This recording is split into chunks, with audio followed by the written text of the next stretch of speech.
Support for Podcast by Night comes from Midnight Syndicate. To find out more about their gothic horror instrumental music, please visit midnightsyndicate.com.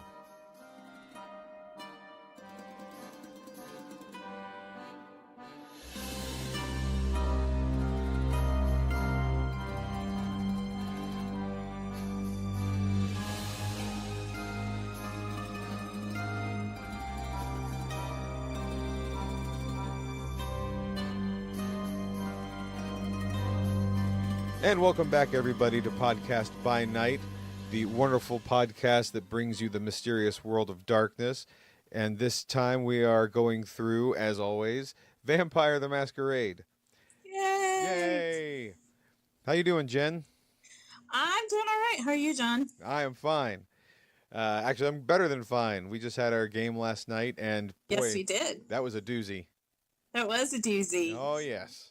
You had a underling who managed to make me angry, and I got to storm off in a huff. It was amazing.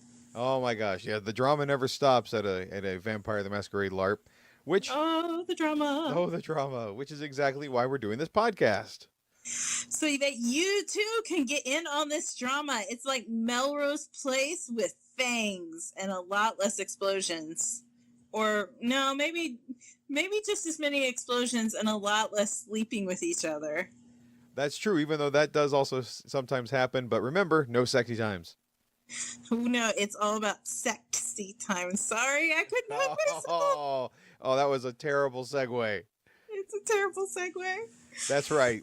This time we're going to be discussing Vampiric Society or sects. That's S-E-C-T-S. Yes. Jen, I remember you said you had the definition for that. Why don't you tell everybody what that is? Yes. So, according to the Merriam-Webster dictionary, a sect is a group of people with somewhat different religious beliefs, typically regarded as heretical, from those of a larger group to which they belong.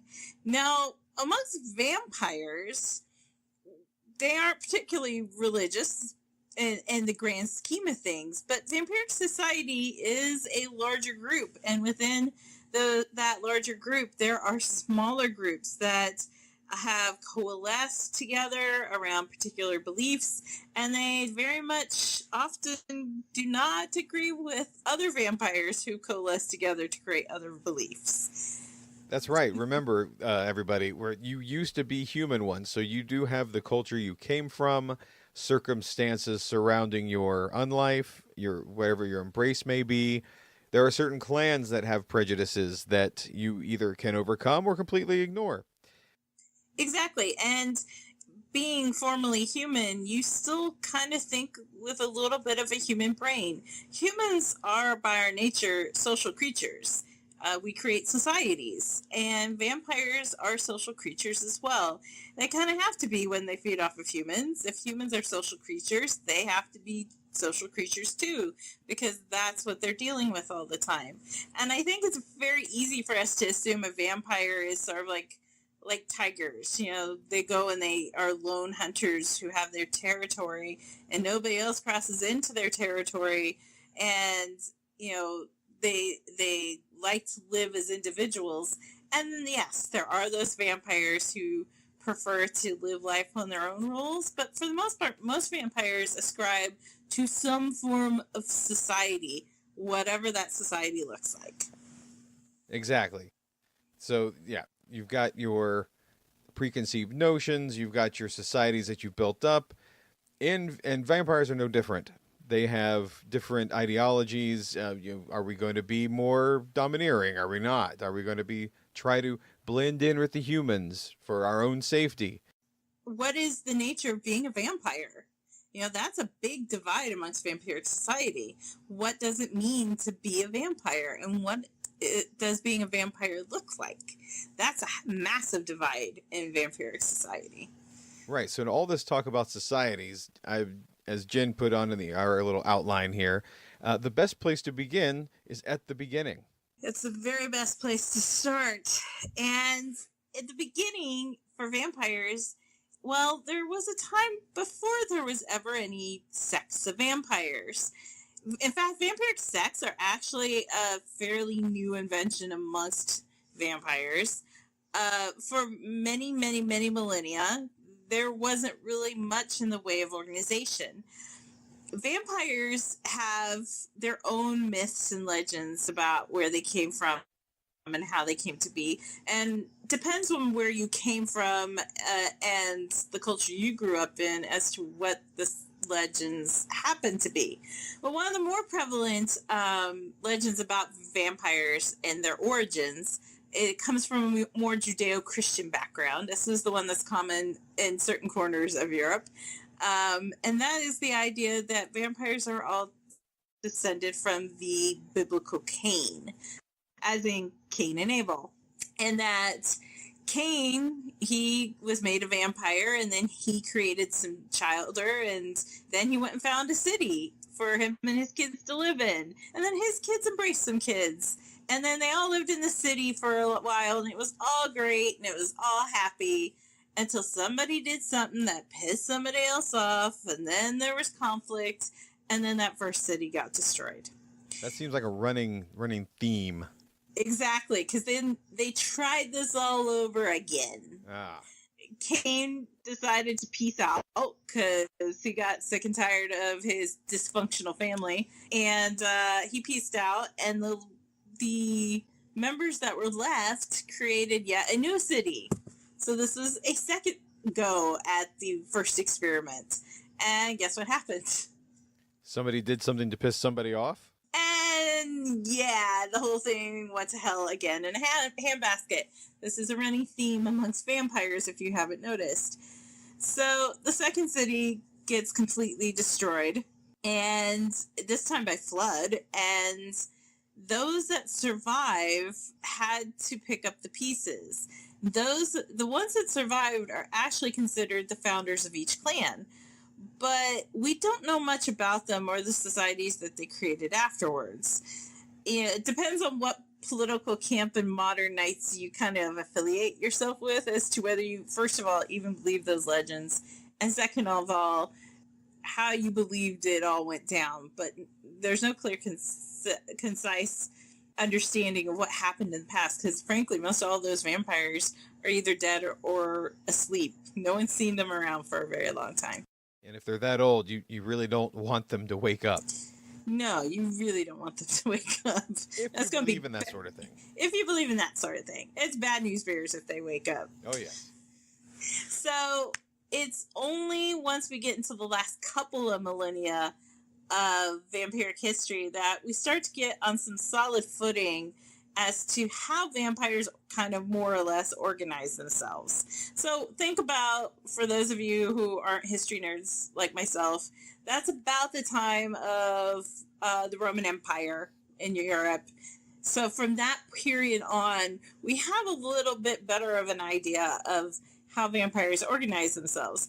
And most of it was just very loose collections of vampires around a city. And why would they be around a city, John?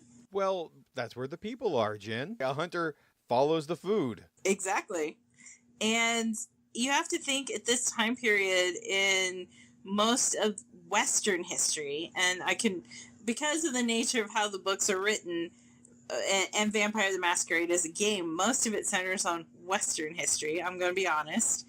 But because of the nature of Roman Empire, most people were going to be found in cities, and there are not a lot of cities. I mean, there just wasn't. So you don't find a lot of enclaves of vampires, but where there's a city, there are groups of vampires. And these conclaves were sort of self-sustaining. They had to figure out how to deal with the fact that this is an area where multiple vampires are going to be congregating, because that's where all the food is. So how do you deal with, a city where you have 10 to 20 vampires all in one space, all vying for the same resources, all wanting to have a piece of the action, and only a few of them want to be the big head honcho in charge? How do you deal with that? Well, you form an organization. You try to come to an understanding. It usually kind of boiled down to one or two very powerful vampires just kind of taking over, and then everyone kind of agreeing on a set of traditions that were there to keep everybody safe or keep that person in power, however you want to look at it.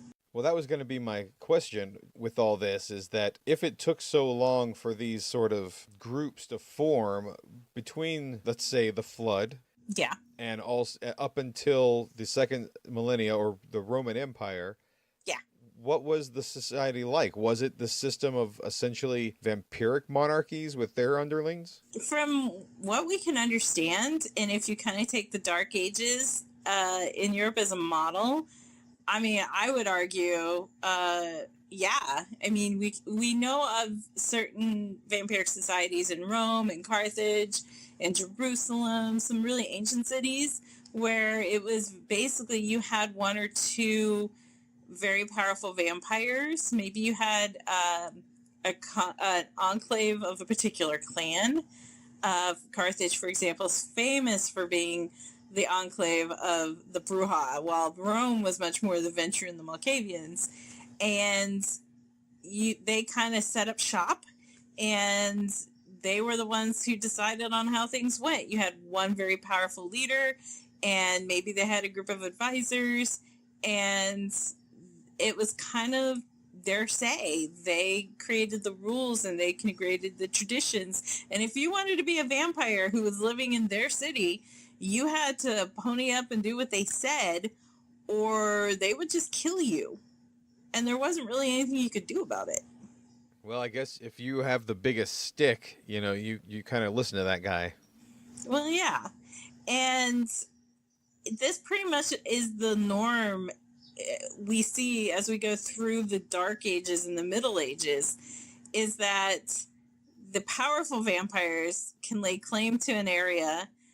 Less powerful vampires end up being pulled to those areas because there's resources there, but then they have to kind of kowtow to the more powerful vampire who is in that area, because if they don't, then they're not allowed to stay. Well, I guess that makes sense, especially if you don't have anything else better at the time. Well, exactly. And you have to remember, too, at this time, human population's kind of ebbing and flowing, and there's a lot of shifts. In the last 2 millennia, I mean, few people, I think, realize the level of shifting and changing that has gone on with human populaces. And vampires are very susceptible to that, because that's your food source.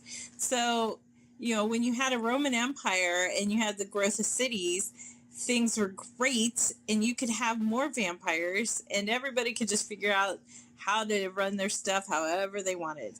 But when you have the barbarian hordes coming in from Central Europe and Central Asia, and they come sweeping through the place and tearing shit up, well, now that also disrupts vampiric order. And then once society hits a lull and the cities start to decrease, now vampiric society also has to shift for that. And so this brings even more of a consolidation of power into the hands of a few, because they're the ones who are able to keep things in line when all the rest of the world is going to hell in a handbasket. And you see that very much in the Dark Ages.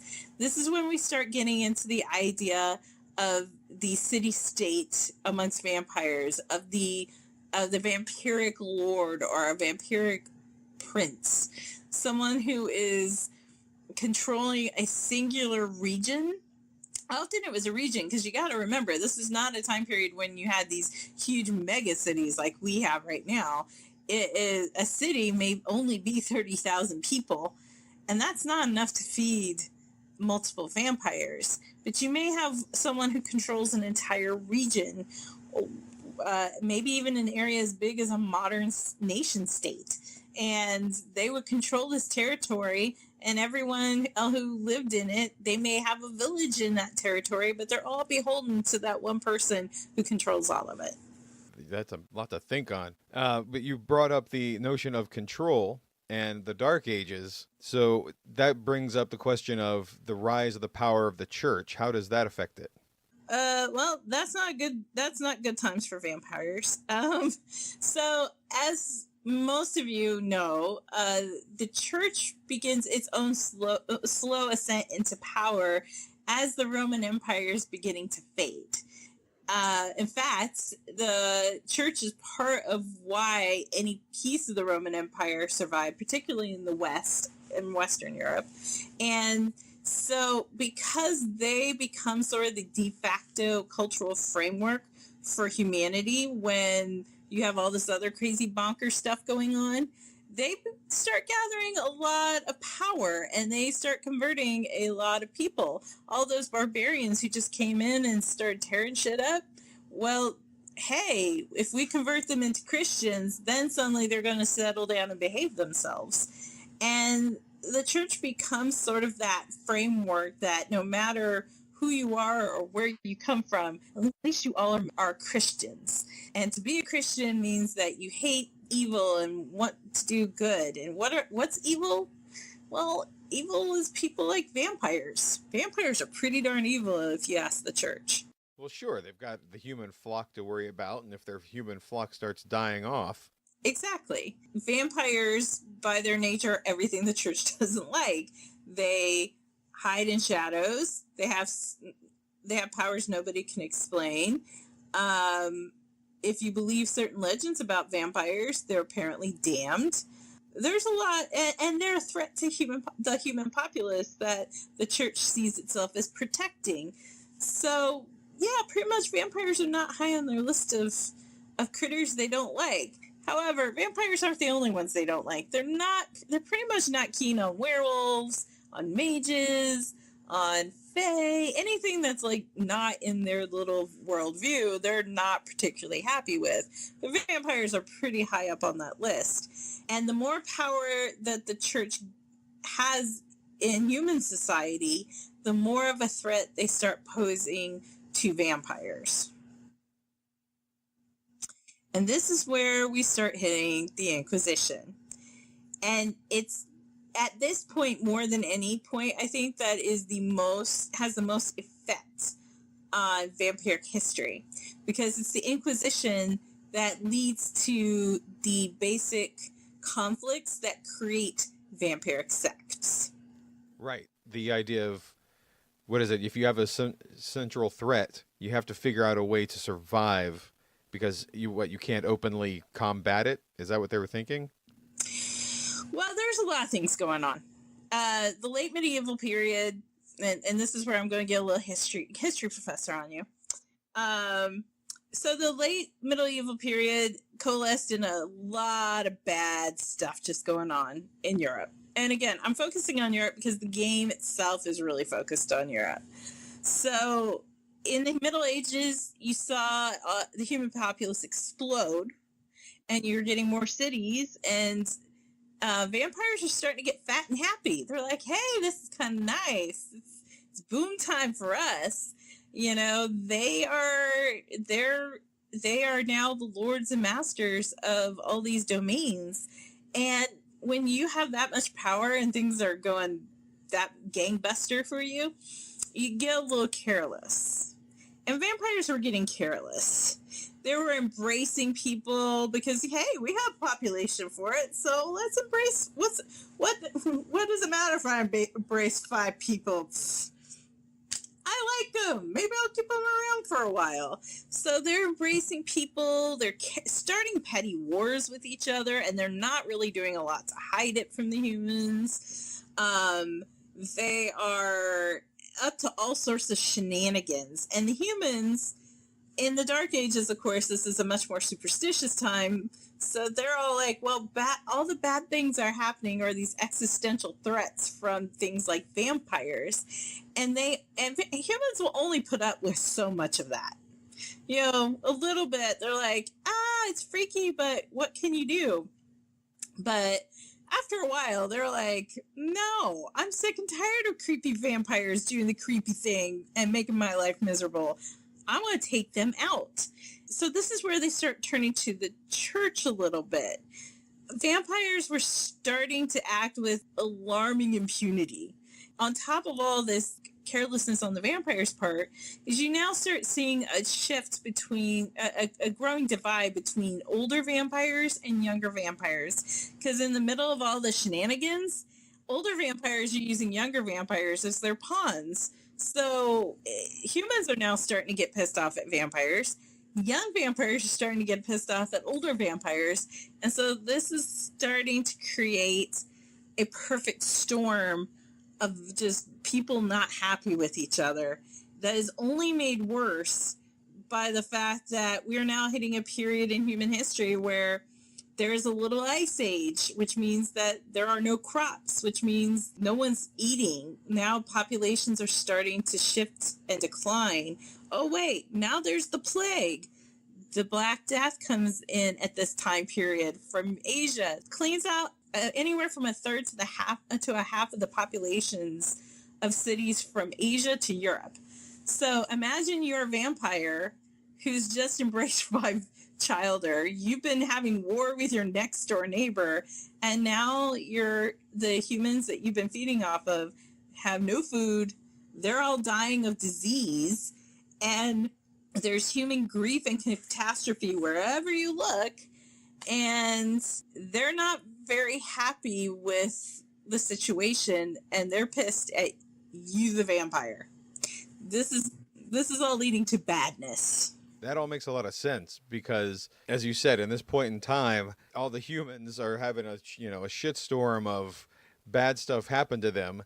They turn to the church, and Yes. Of course, the church, with their want for power, looks at those careless vampires and points and says, "Hey, look, they're evil. They're the cause of all this stuff. Let's go get them." Yeah, I mean, the church is, as a scholar of Christian history, I know one thing.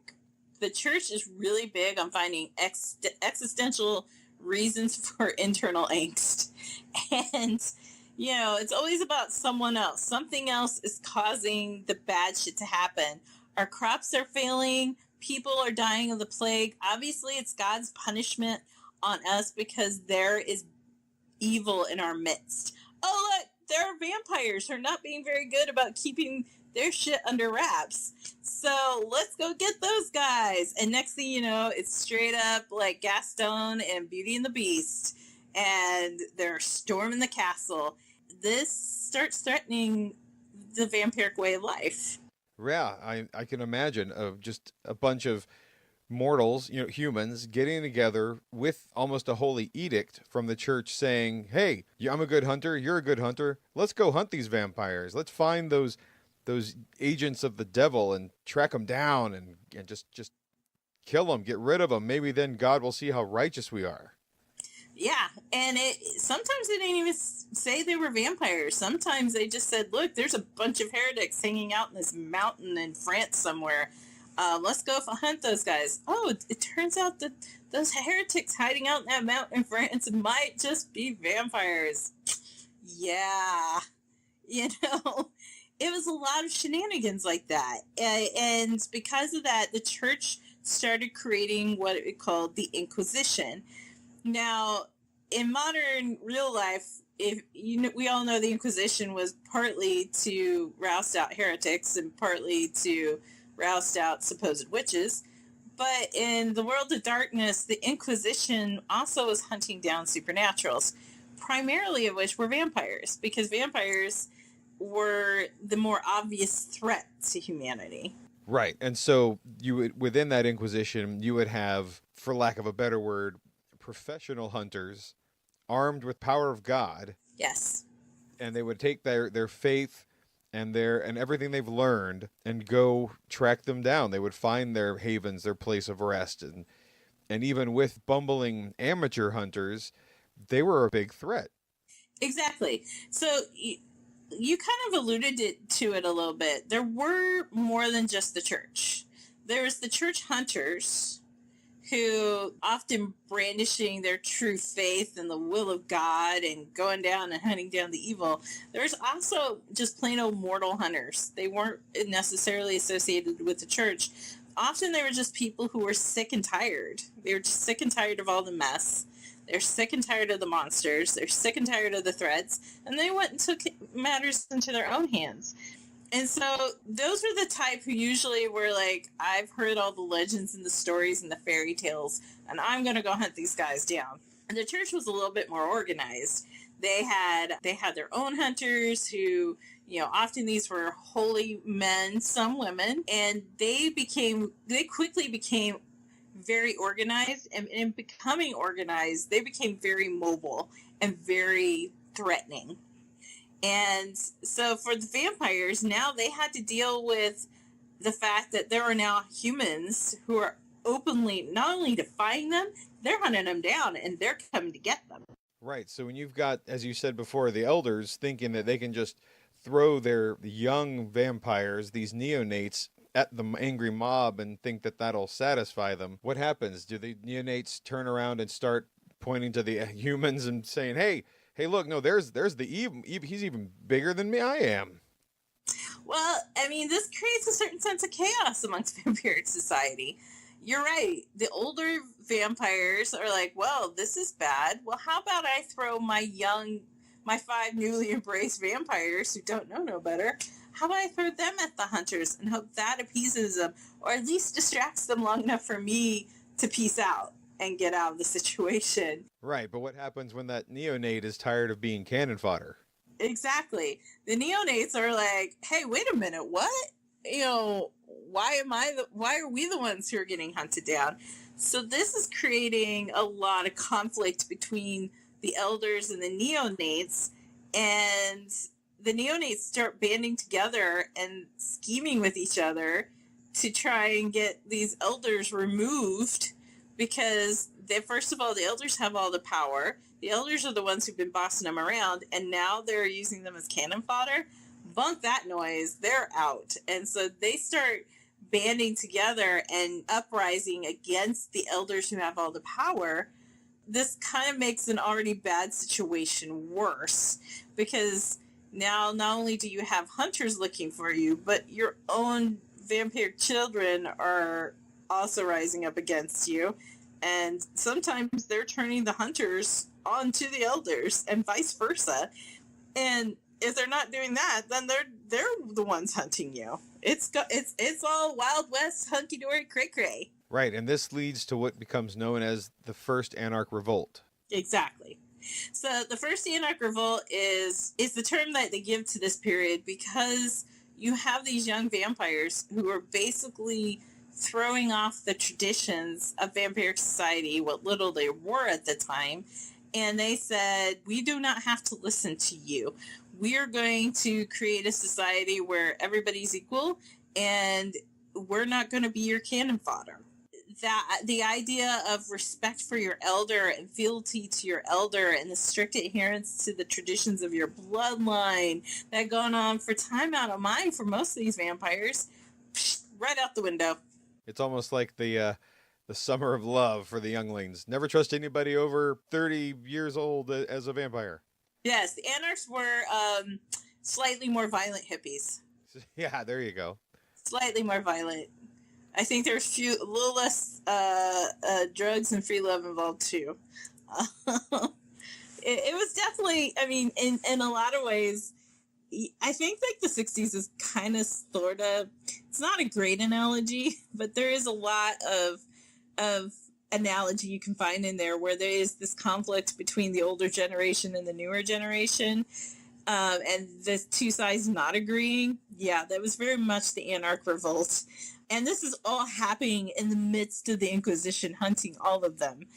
And the Anarchs, because the Inquisition's hunting them, because it is so dangerous, and because they aren't as powerful as the Elders, they do begin banding together in these packs, and creating their own family bonds almost.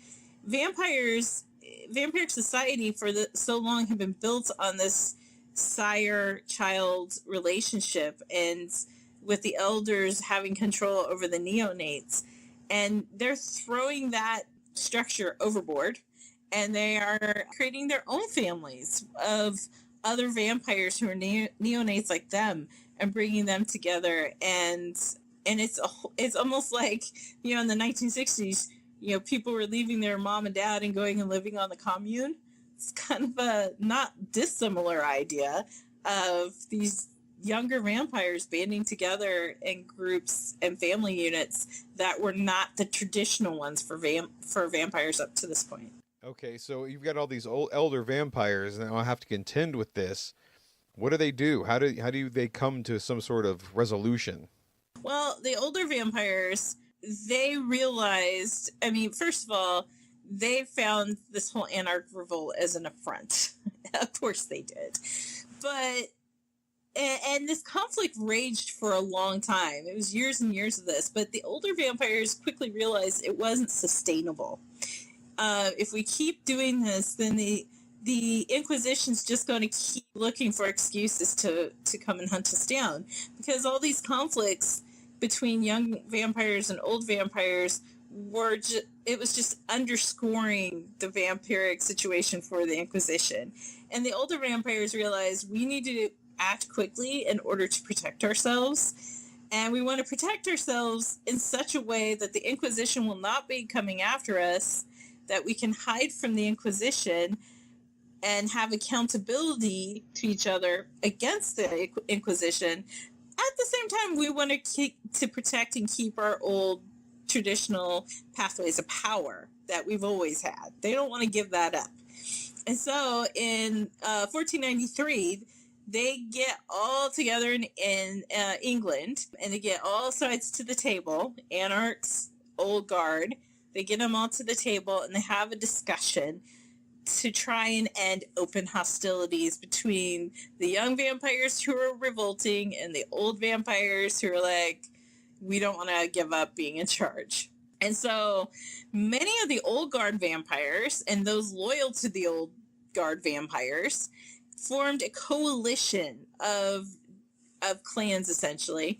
And they were going to work together in friendship and in close association to be able to create a society that protected all vampires in their mind.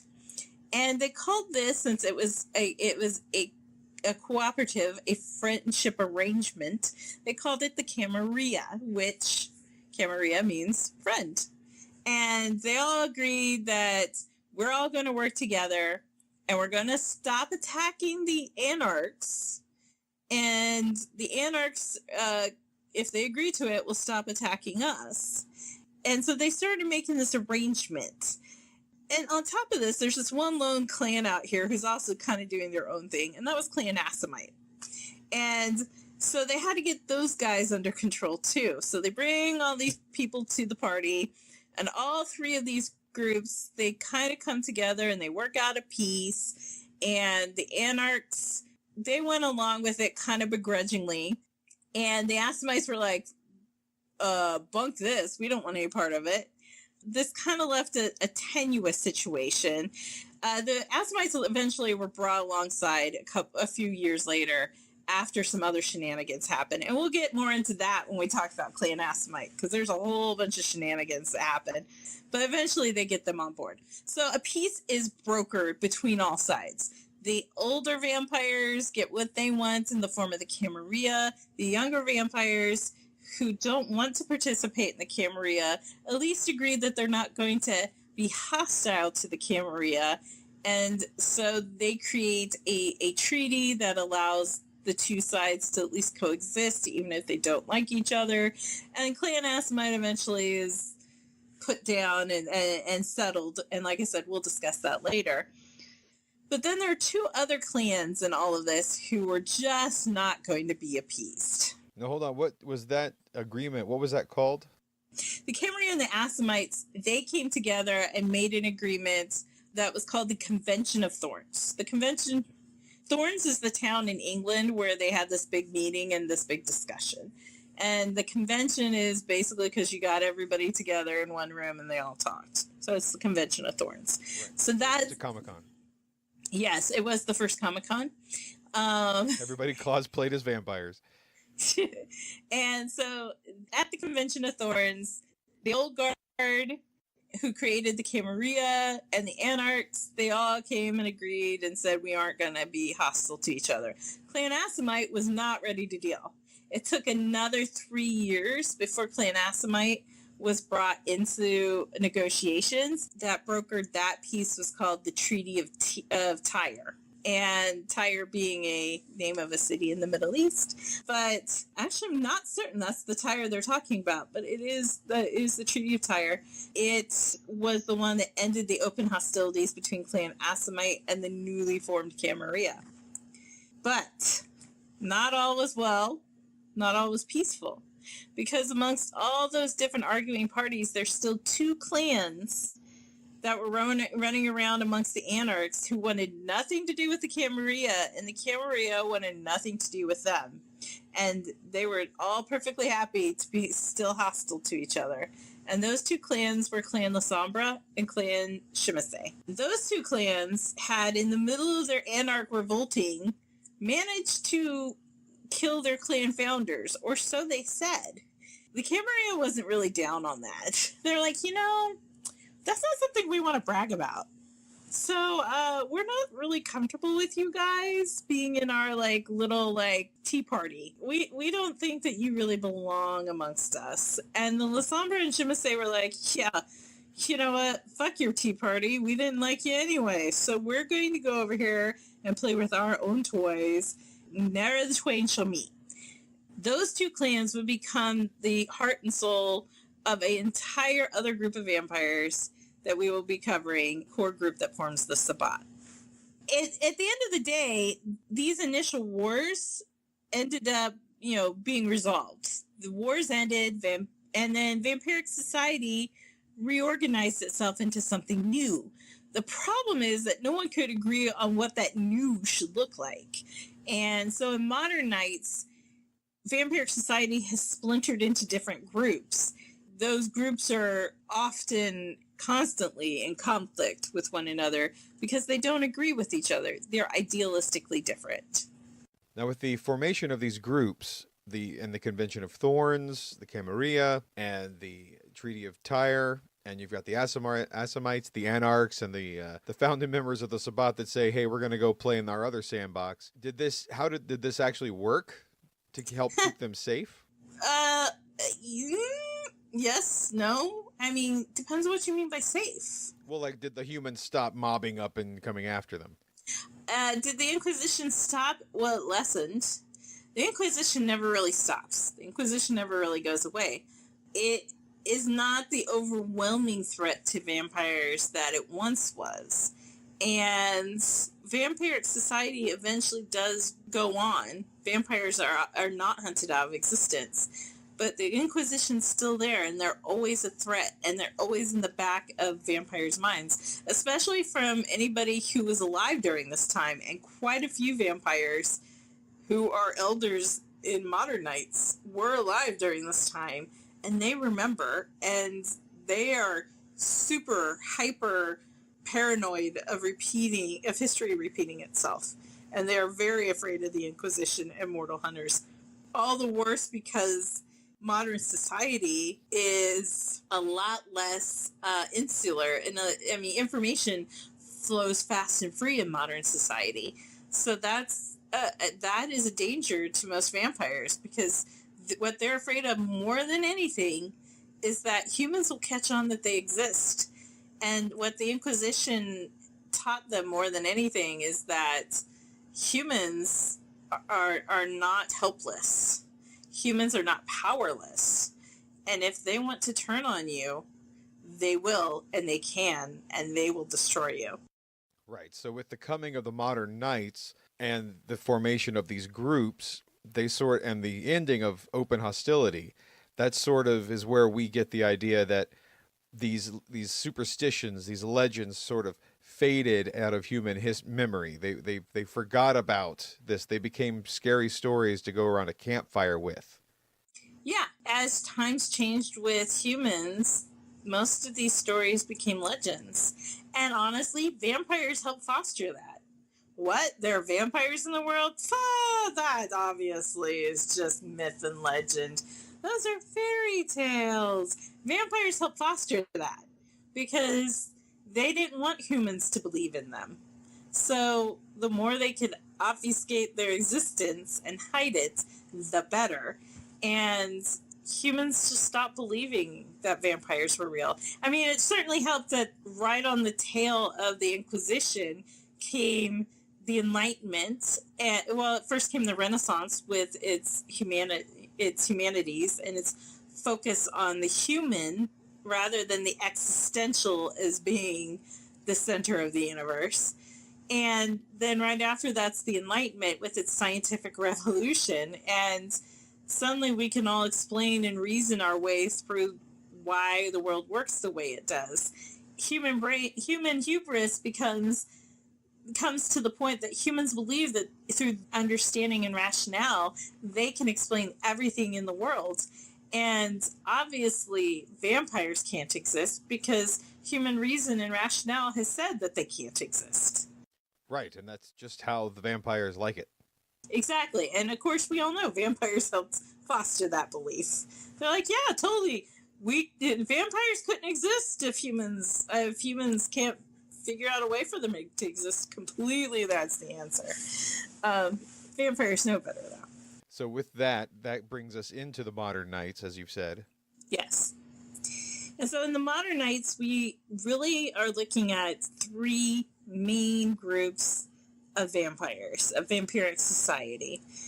Sects. That would be the Camarilla, the Sabbat, and the Anarchs.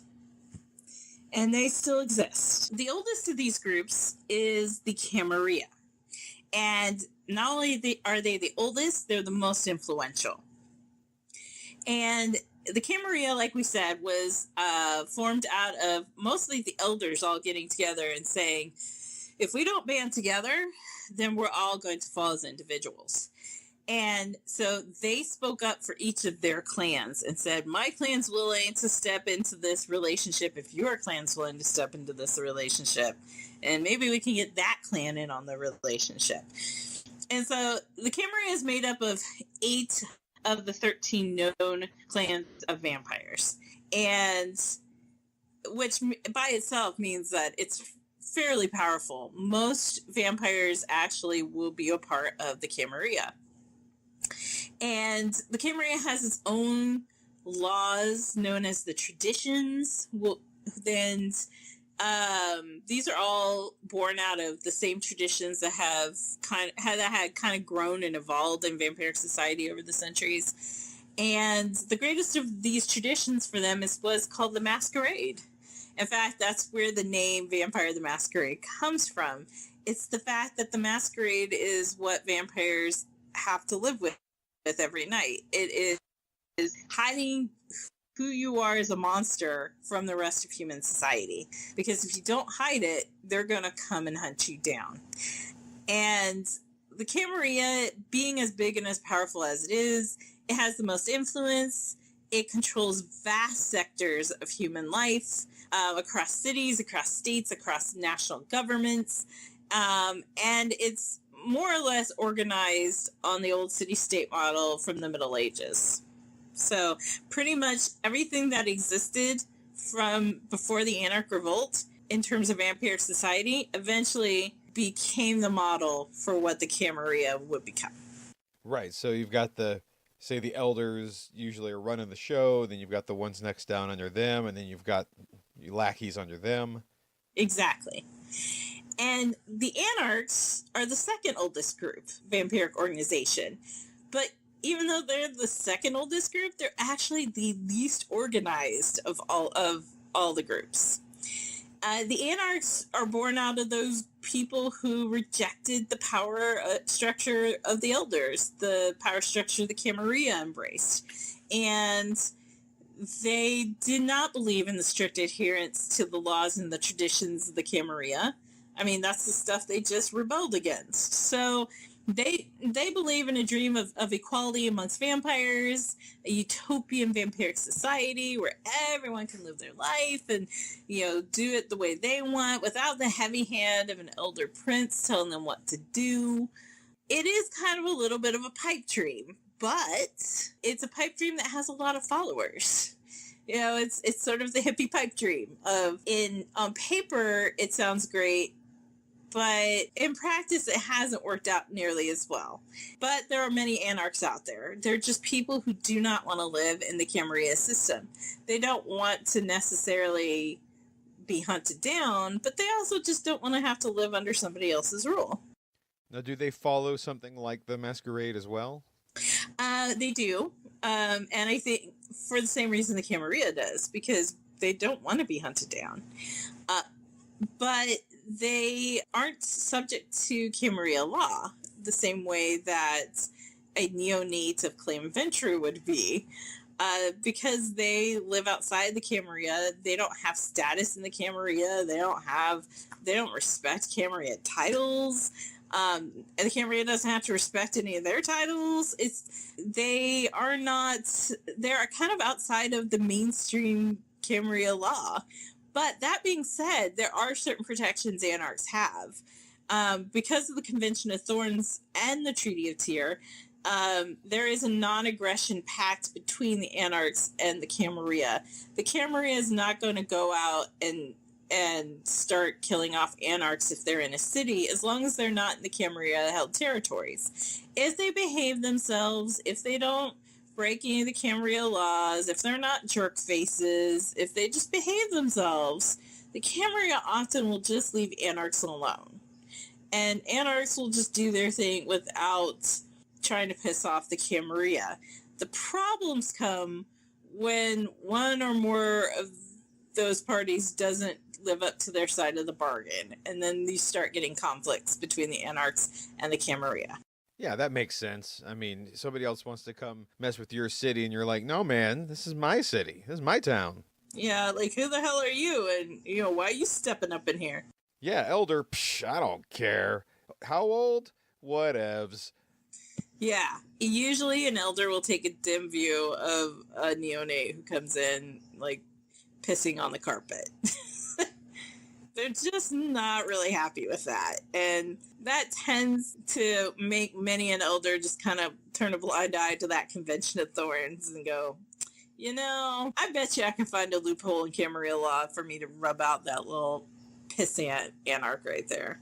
It happens. It does happen. So now the third group cannot be confused with the Anarchs, though amongst the Camarilla, sometimes there's some conflagration between the two. They tend to like to mix the two of them up. The Sabbat is not the Anarchs, and the Anarchs are not the Sabbat. They are very, very, very different entities. On the surface, people may see them as being the same, but they are completely and totally different. The Sabbat is actually the youngest of the vampiric groups, and in many ways, they're probably the most dangerous of the three. They are formed out of Clan La Sombra and Clan Shimase, the two clans who didn't agree to any of this, to any of the terms, either the Convention of Thorns or the Treaty of Tyr, and the Camarilla didn't want them anyway. They are actively outside of both the Anarchs and the Camarilla, and they gathered all of those other vampires who didn't want to be held subject to the Convention of Thorns either. So a lot of Anarchs who didn't want to agree to the Convention of Thorns simply just joined with the La Sombra and Shimase to create this whole other sect known as the Sabbat. And so those people, those vampires who have rejected the Camarilla and joined the Sabbat are known as anti-tribu, which means they went against their tribe. They went against their clan. Their clan went into the Camarilla, but they joined the Sabbat, and they did it deliberately. They deliberately defied their elders to join this whole other crazy group. And they created these new packs of young vampires. They quickly figured out that if they did a lot of mutual blood bonding with each other, that they could create a familial kind of bond with each other as a pack, as a unit. And they created an entire new society and culture based off of this concept. So the Sabbat becomes less focused on elders because we don't like elders, we can't trust them. And they become more focused on these packs of vampires who have mutually bound themselves to each other for protection and survival. Because of the mystical nature of the rituals they used to try and bind themselves to one another, there was a lot of mysticism that got thrown into that. Because essentially how they do it is they're using magic, kind of blood magic to do it. But, you know, blood magic inherently is in the mystical realm of the universe. And because of that, it was heavily influenced by some of the medieval vampiric heresies that were running around at the time. And so all of that religious, mystical language and conception got drug into this movement because it spoke to this new pack nature that they were developing. And so they actually create a type of religion around these ideas that they were espousing. So these anarchs who defy their elders become something of religious heroes. You know, almost like in Christian mythology, we have the idea of the messianic figure. These anarchs become their mythic heroes. And Cain himself, this mythical founder of the vampires, becomes a deity to them. Praise Cain. Praise Cain. Praise Cain. He becomes the ultimate of vampiric rebels who defied God himself and created a whole new race of beings out of it. So all this gets all jumbled up to create this sect of vampires that is part religious, and there's a lot of religious overtures to it. It's part religious, it's part militant, because they are at their heart still anarchs who are rebelling against the elders who tried to keep them enslaved. So there's a militant aspect of it to fight against those elders because, you know, they are the evil. They are the evil who try to enslave the vampire, but you know, they are the sword of Cain who fights against that enslavement of the vampiric soul, and you know, and they create this weird quasi-anarch, very religious sect that stands in absolute and abject opposition to everything the Camarilla stands for. Right. On top of that, you were talking about the religious aspects of it. The Sabbat actually preach a sort of freedom from the elders to fight against them and the progenitors. The word antediluvian comes up. Yes. The progenitors being the vampires who survived the flood. Now that kind of doesn't make much sense to me in the idea that aren't there elders in the Sabbat? There are elders in the Sabbat. They don't like to talk about it that much. But there are elders in the Sabbat, and often these elders are pretty quiet about it. And often they're not found in North America. They're found sometimes in South America, mostly in Europe, and they tend to be the people who are quietly in leadership positions that are outside of public view. So they are not going to be the regents of the sect. They're going to be in other less obvious positions of power in the Sabbat. But there are elders, and they do exist. And it does create a dichotomy. And we'll discuss this more as we delve into the Sabbat later. This weird dichotomy of how do you have a sect of vampires who are religiously anti-elder, and you have elders in it. How in the world does that work? How do you make that work? What's the justification behind it? Because you'll find out in the Sabbat that elders in the Sabbat are pretty nasty business. They are not to be trifled with. Right. Now all this talk of anti-elder definitely seems like they would be at odds with the Camarilla. Yes. The Sabbat is absolutely at odds with the Camarilla. And in fact, almost since the Sabbat's inception, they have been actively fighting against the Camarilla. And the Camarilla and Sabbat have had many, many, many, many, many wars over the centuries. In the last 50 years, they've had an extended series of wars ranging from Europe to South America to Central America to the East Coast of the United States. And the Sabbat has sometimes been triumphant. In the last 50 years or so, they've kind of been on the not so triumphant end of that situation. They've been taking a lot of hits, and the Camarilla has really been dominating them in a big way. Now, these are the three main groups we were discussing in Vampire the Masquerade. Are there any other groups or sects out there? Sects. Yeah, actually, those are the, like you said, those are the three biggies. But there are other groups and organizations out there that are kind of smaller or not as organized that vampires often can choose to be a part of. I think the biggest one that is outside of those three that most people will recognize right off the bat is the Independence alliance between Clan Giovanni and the followers of Set. So there were a few clans who, when the Camarilla and the Anarchs made their big pact, there were a couple clans that just didn't want to be involved. And it wasn't because they had anything against the Camarilla, particularly. They just didn't want to go play ball with them. They wanted to sit on the bench and read a book. You know, the Camarilla's playing in their sandbox, and the Sabbat's playing in their sandbox, and they're like, you know, that's nice. I'm going to sit here and read a book. It's not their circus, not their monkeys. They're just, they're doing their own thing. They're doing their own thing, and they're just not interested in the same games that the Camarilla and the Sabbat are playing.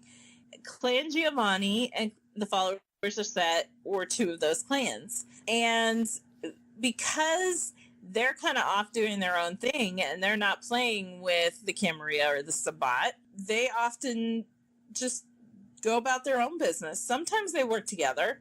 They do have, if you read By Night Studios' MET book, you'll see that they do have an agreement as of that book to work together.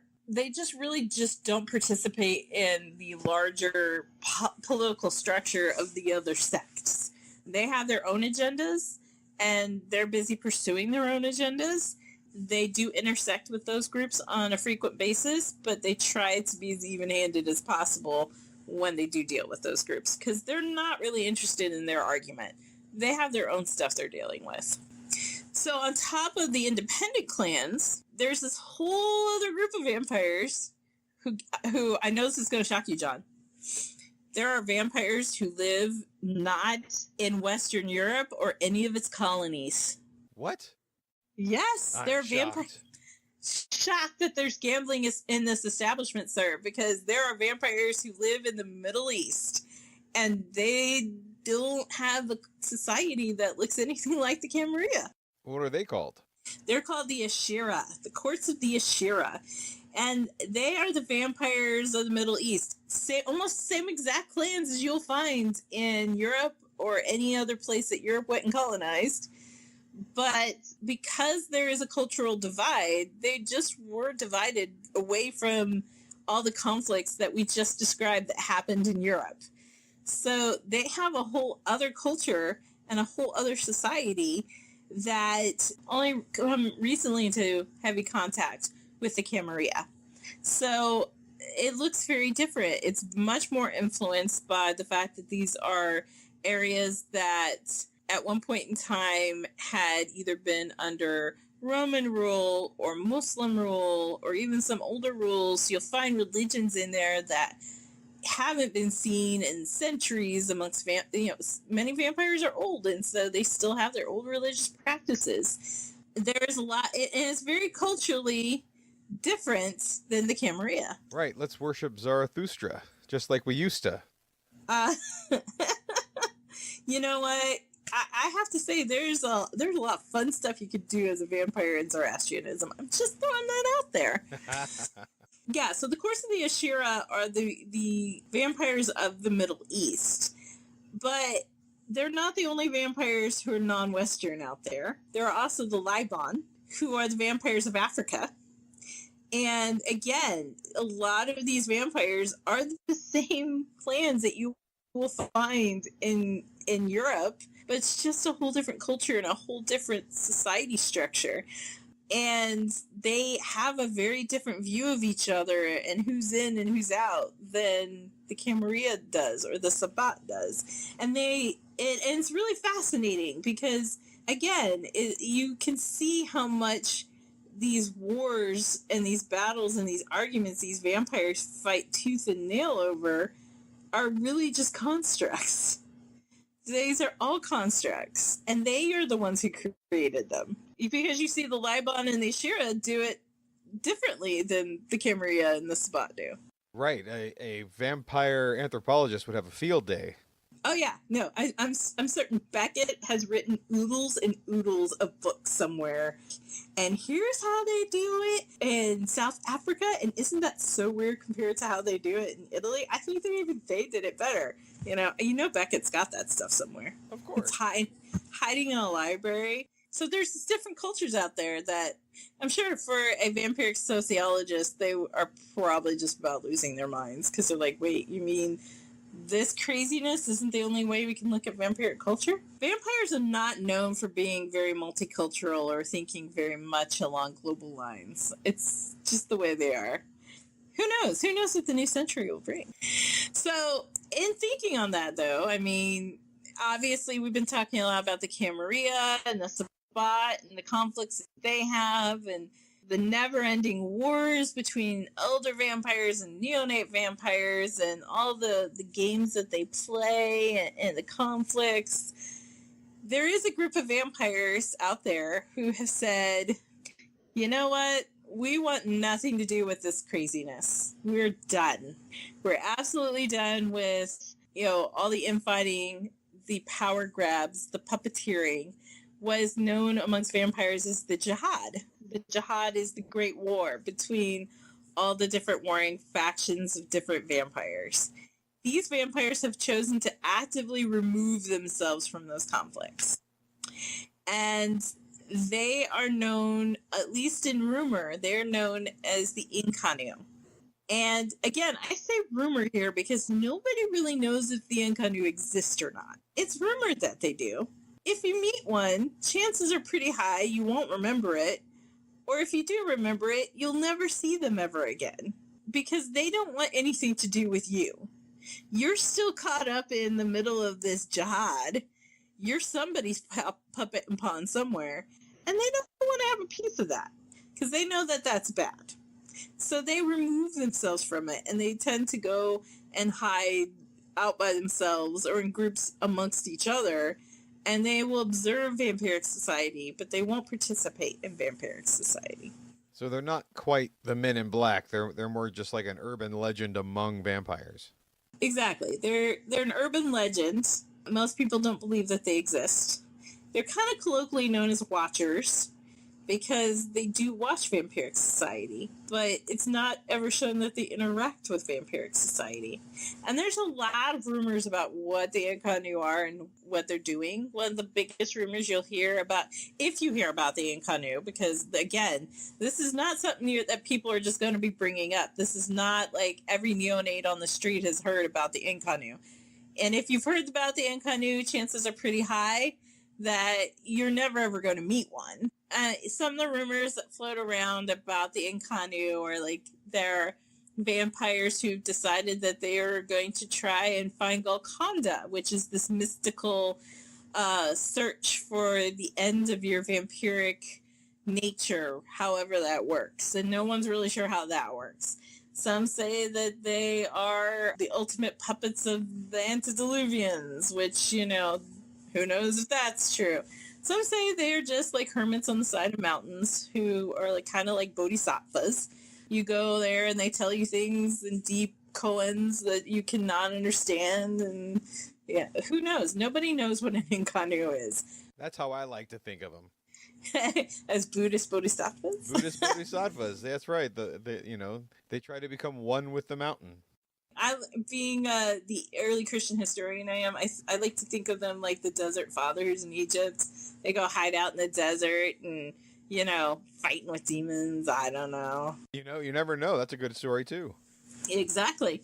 But whatever the case, they're more myth and legend for vampires than anything else. You will never probably meet an Incanu. The last smaller group of vampiric sects, if you will, is a group that is probably just as mysterious as the Incanu, and probably heard of even less than the Incanu. I mean, if you've heard of this group, you are like deep into the vampire tinfoil hat area. This is like Vampiric Art Bell, God rest his soul. If you know who this group is, like, you have done the deep dive into the vampire conspiracy Kool-Aid, because this group is known as the Tal Mahera, or the True Black Hands. They are kind of, I was laughing the other day, I was like, they are the Hydra of vampire society.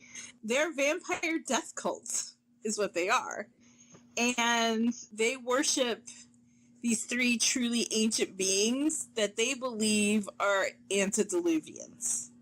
They don't know what these beings are. All they know is that they, in the land where the wraiths exist, they have managed to find a way into that land and found coffins that they believe have vampires in them that are very old vampires, and that they must be antediluvians. And apparently they have some truly ancient, weird, kooky, way out there knowledge. Well, yeah, if they can go into the Shadowlands, I'm sure they come across some crazy stuff that's been long buried. Oh, yeah. I mean, these guys are pretty, they are kooky dukes. There have been religions founded on less, but I'm pretty sure in those three coffins, it's just jelly beans. Probably just jelly beans. Wouldn't that be the bitch of it all if after all of this they finally get those coffins open and it's just jelly beans? And not even blood jelly beans, just regular jelly bellies. Regular jelly bellies, that's right. Some black elder pepper walks jelly by. bellies. He's like, "Oh, you found my guess how many jelly beans are in the coffin?" You know that Malcolm pulled that one off. Oh, that's brilliant. That's exactly what it is. Yeah. Mystery solved. Mystery solved. Yes. The TMR is so rare that you will never run into these unless they're an NPC in a game. Conspiracy theory time when you have TMR around. And I am a big fan of the TMR. I love the TMR, but again, it's not something you will normally run into in a game unless it's a plot point. Same with the Incanu. I'm a big fan of the Incanu, but again, you will not run into it unless it's a plot point.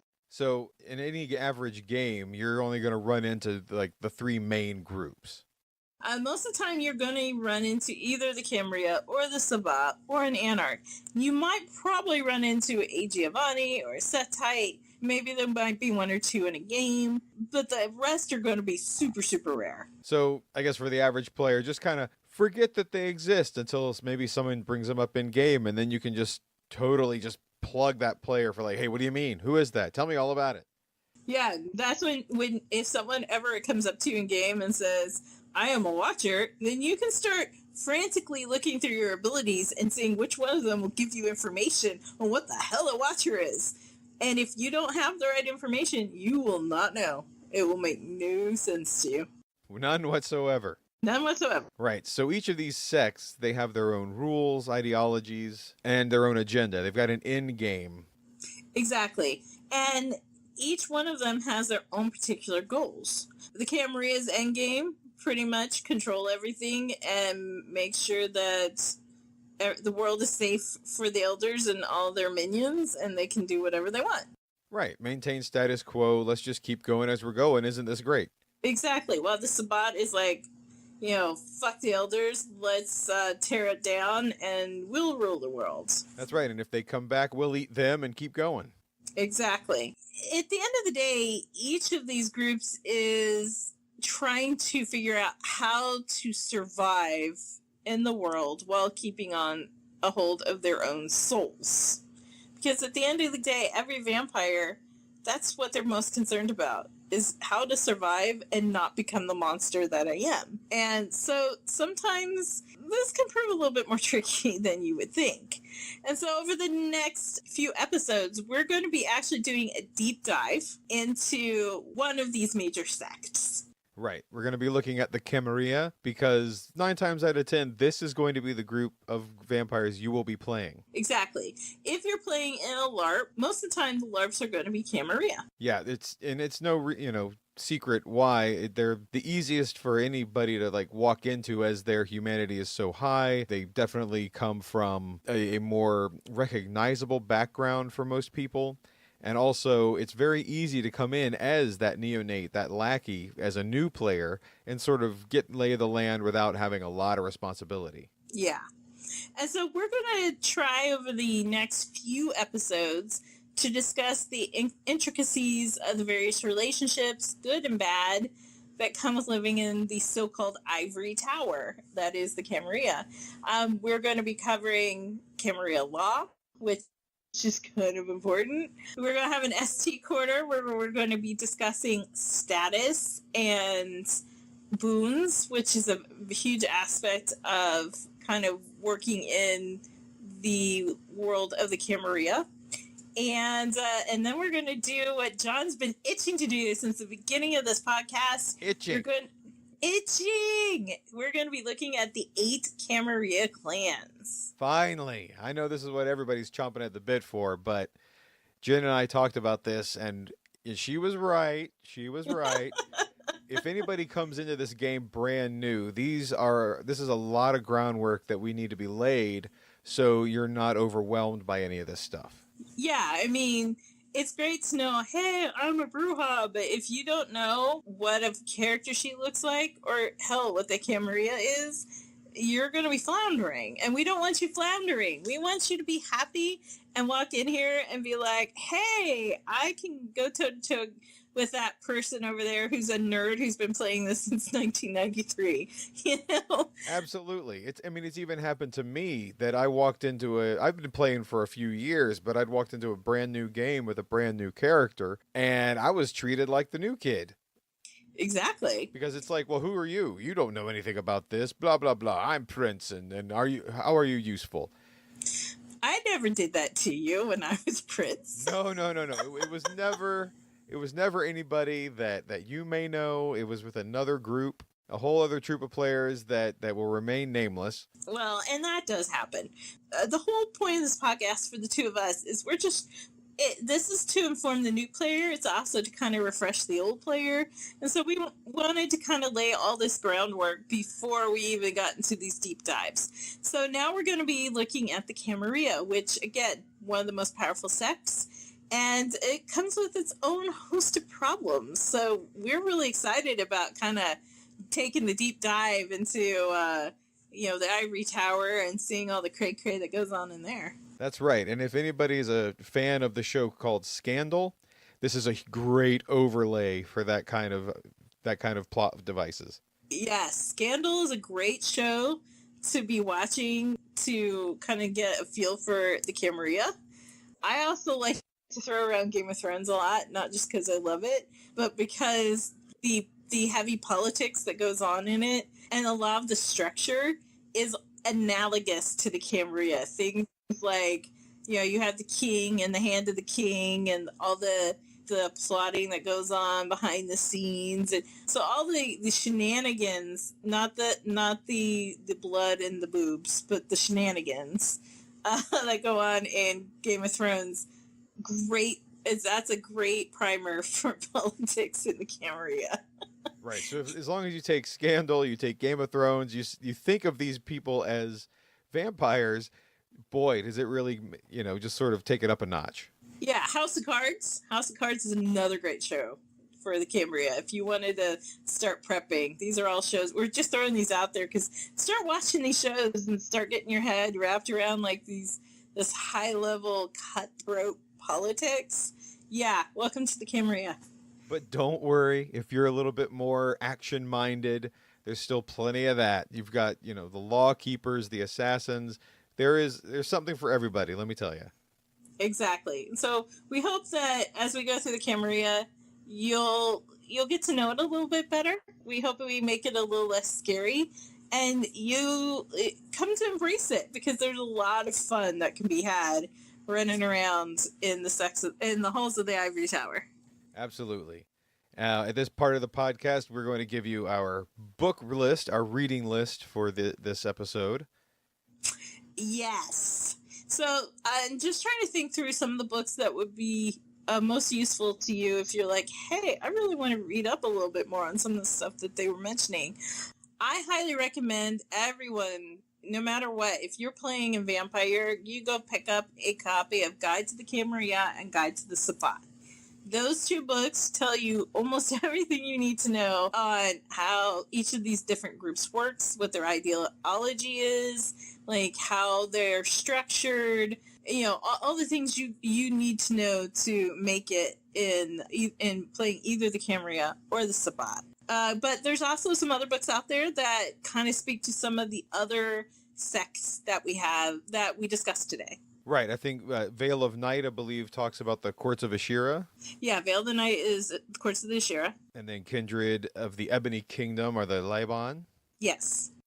Who's Lair of the Hidden? What book is that? Lair of the Hidden is about the Inkanu. Aha. And, yes.